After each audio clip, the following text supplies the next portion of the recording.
This is a very special event. If you know, in the panel, I asked this question: if you had to give me the role model of a scientist's name, pretty much I think 6 names came of women scientists and machine learning specialists and computer scientists. It never happens in any other forum. So it's a very special group of women and professionals who are pursuing tech, data, and the energy is immense. So I'm, as I said, this is the first time after 2 years I'm attending a physical conference, and it's a really fantastic experience.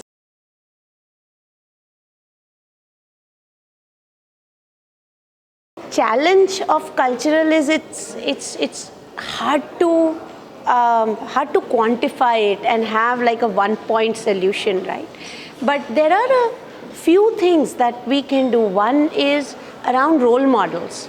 So it's very important to have women, female role models in tech, in decision-making positions, in senior leadership, policy-making positions, because your mental model shifts to say if it's a decision maker, it must be a man, right? And only when you see some of these role models out there does that mental model shift begins to happen. That's the other thing about biases, right? We don't nurture these biases ourselves. They have continued with us because of the environments we have grown up in, and sometimes we're not even aware of this. So it's only when we begin to see role models, when we begin to stop and address these kind of language issues, vocabulary issues, and labels that we use, does some change begin to happen.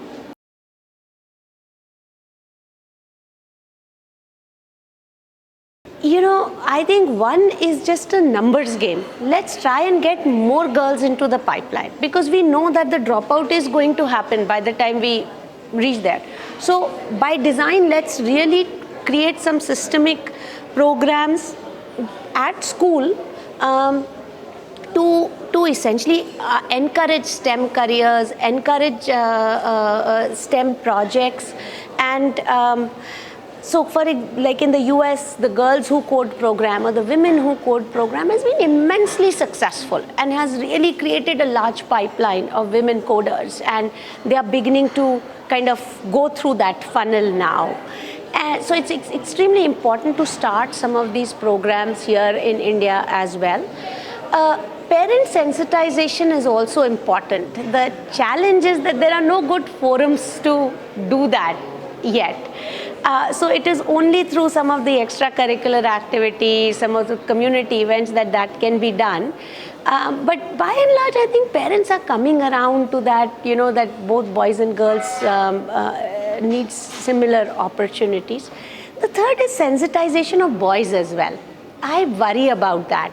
We are making our girls very independent and kind of go-getters, but the boys don't know how to react in such a situation, right? Because the boys and the men are also product of the same society.